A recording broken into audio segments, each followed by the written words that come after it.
Hey there, it's Kathy Howes with Be Creative with Kathy.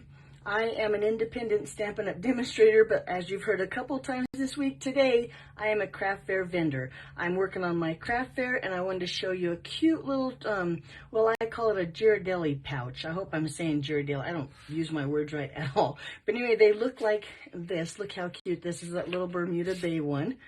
This was one I did for little pouch for a teacher. You can see the little Ghirardellis are in that little side pocket, or you can see it from the side in that little pocket. And then today, I'm going to show you, we're going to make this little red one together. Now, I like doing little stuff like this. I think, especially these, I think that kids could give their teachers a cute little chocolate like that, and that would make their day. And it's not too expensive, it's not too much. So if you have kids, let me know if you think I wasted my time, or would your kids take one of those chocolates like that to their teacher? Maybe it's too small. Maybe it would be just like the topping on the cake of a bigger present. But anyway, let's move on and I'll show you how to do this little pocket. Now this little pouch here, pocket, pouch, whatever, Julie DiMaggio, I saw her make this and it was a video I think from a long time ago, but that's who I have to give credit to, is Julie DiMaggio. I like this one because you can actually get 6 out of 1 sheet of designer series paper. This is 6 inches tall, and when you have directional paper like I do, you got to make sure that 6 inches tall by 4 inches wide.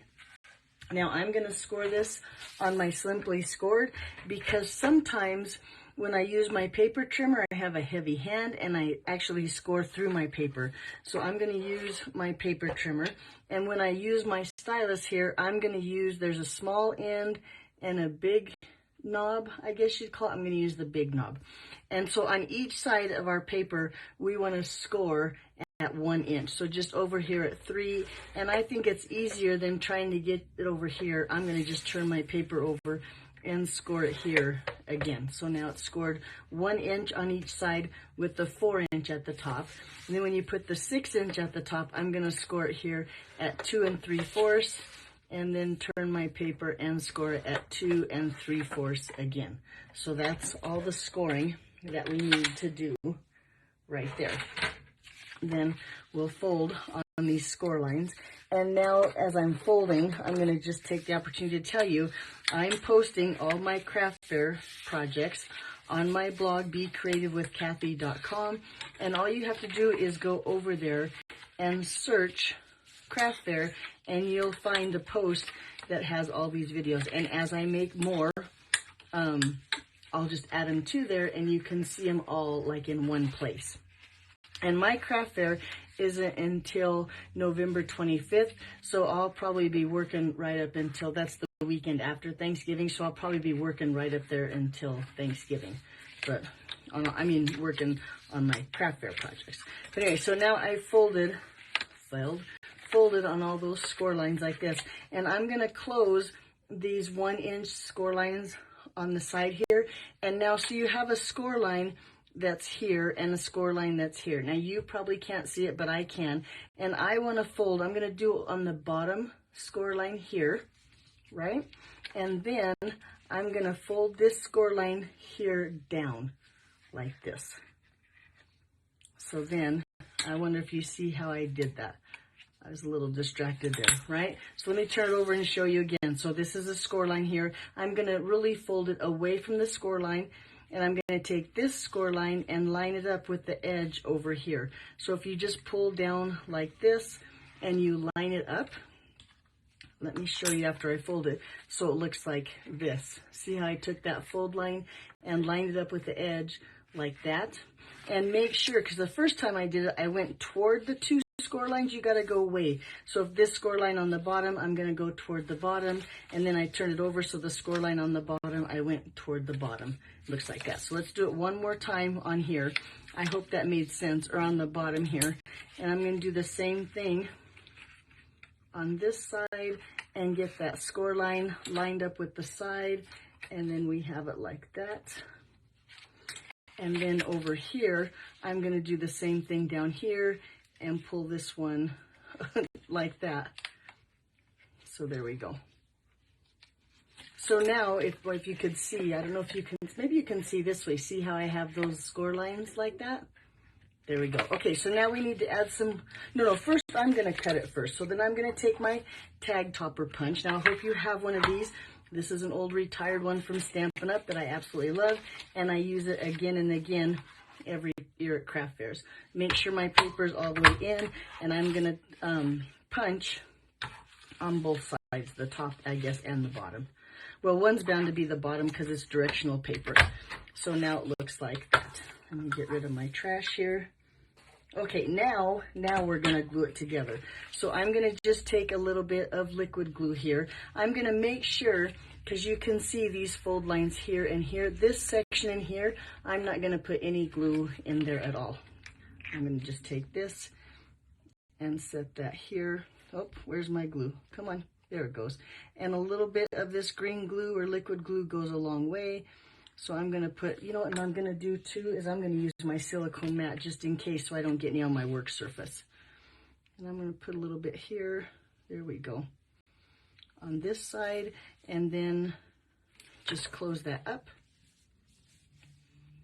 And then let's do the same thing. Now see how I didn't do anywhere that this triangle-like shape is, because I don't want that to have any adhesive on there whatsoever. Then like this, and a little bit down here.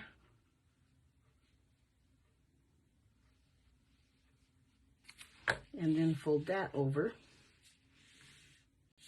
and lay that flat. And looky there, now that little pouch kind of comes up like this, and then you have a space right there for your Ghirardelli. Nice, huh? I think they are so cute and really kind of simple to make. Okay, let's do some stamping. Again, I'm going to use that stamp set. It's retired from Stampin' Up!, but I absolutely love this, a little something for you. I'm going to stamp that onto a 1.5 inch circle. So I'm going to use my circle punch here, cut a piece of basic white, and I'm going to bring in some real red ink since we're making the real red one. And did I tell you? Well, I'll tell you in just a second because I can't stamp and talk at the same time. So let me stick that down. There we go. Look how cute. Now, I like my inks to match my candy. I think I forgot to tell you that. So this one that has that Bermuda Bay and the Bermuda Bay glimmer paper. Look, I found Bermuda Bay or white chocolate sugar cookie Ghirardellis that match really nice, right? But this time, I'm going to use those peppermint bark, and so that's why I'm doing it in red. So let me grab one of those and have that ready.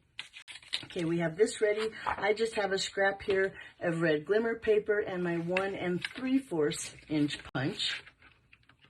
And I'm going to just take and punch that out. And then, now one other thing that I'm excited that I've discovered that I probably should have known, shame on me, but Stampin' Seal Plush. Usually I tell you that to glue my basic white onto glimmer paper, I like to use glue dots. And glue dots are fine, but they kind of slow you down. So I've discovered that Stampin' Seal Plus, the dark blue one, works just fine, and it'll stick that basic white to glimmer paper. And so, like I said, it goes a little faster, and look, it's going to stick down to that glimmer paper. We're going to take and put dimensionals on the back right through the middle because my pouch here has a little bit of a curve, and I don't want my greeting to fall off my pouch. So I'm going to throw 3 down there like that. Take those backs off, and then put that right here on the front of our little pouch. Whoop, and look how cute that is. Okay, let's keep going now with some red ribbon. Now this is that ribbon that comes in the red and green together. I don't even know what it is, but there's about 5.5 inches here. Oh, first let's stick our chocolate in there, and then we'll add the ribbon. I'm going to fold over these edges like this and put that right in there. There we go. And then I'm going to fold my ribbon in half. I'm going to feed it through the front of my pouch. Keep this folded, and then just go on through the back here. And then I'm going to tuck these 2 tails from the front right in that ribbon back here. and then pull that very carefully because I don't want to tear my paper here, but I'm going to pull those two little tails there until it looks good up here in the front, and kind of separate them a little bit. There we go, and look how cute that is. And just like that, bada bing, bada boom, we have our little Ghirardelli pouch all done and ready to go. Now, like I said, if you want to see all my craft projects, or craft fair projects, excuse me, all you have to do is go to my blog, becreativewithkathy.com, and search craft fair, and you'll find all of them. All the videos that I'm making this week, I'm putting on there. Look how cute that little teacher one is. Can't like that one. But anyway, and hopefully if it helps you in your craft fair, that's my whole plan. Alrighty, that's all I have for you today. Hope you liked my project. Thanks to Julie DiMaggio for sharing. It helped me a bunch. Have a great day. And I have another really cute project for you. I'm hoping I can get it done tomorrow morning, probably like between 9 and 10. So hopefully I'll see you then. Talk to you later. Bye-bye.